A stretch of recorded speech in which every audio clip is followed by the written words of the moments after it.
No Guns Life is one of those casual anime. It's something that you can watch without needing to look closer or focus on what's going on, and while this is one of the good parts of the show, it's also one of its greatest downfalls. Well, first I'll talk about the basic story and what it's about.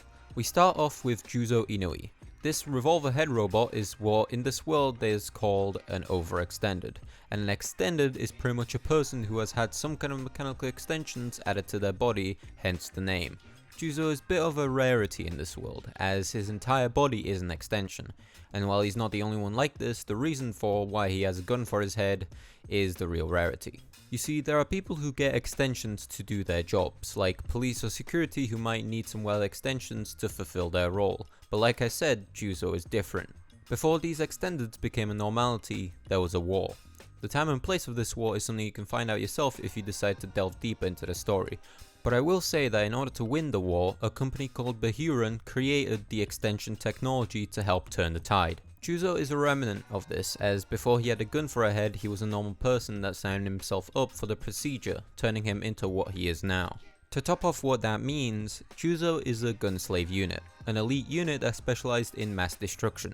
A gunslave unit had to be accompanied by another soldier called a Hands, which with a special glove could activate the full potential of a gunslave unit, as without one they were very limited in their abilities, but even without a Hands they could single-handedly take out multiple targets easily. What this meant was that they were always in pairs, and ultimately there were only 13 pairs to exist, as that was all they needed. Long story short, the extension technology worked, and after the war, overextendeds like Juzo had to find their way in a new world that didn't need them anymore, and so Juzo became a resolver, pretty much your futuristic private detective helping people for money. And so the beginning of the anime goes on from there. At this point, Juzo has been a resolver for a few years and has a bit of a reputation, helping people from all parts of life with whatever issues they may have. While I'm on the topic, I'll give the story a 7 out of 10.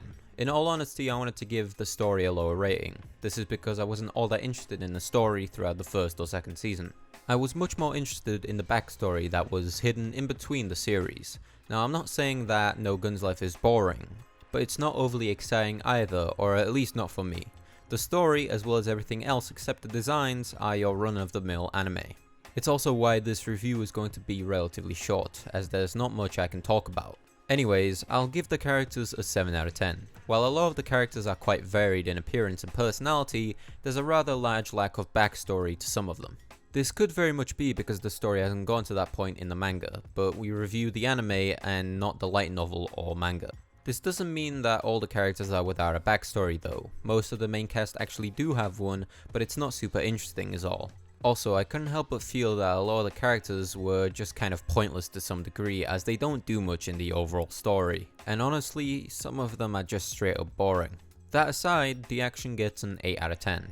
Because the main character is special, he can do some really cool things when he's fighting someone, and this makes for some good action within the show. I do have one problem with the action, but it fits into another category that I'll mention soon. The sound will also get an 8 out of 10. I really enjoyed the opening and ending songs, and they're a great compliment for what the show is.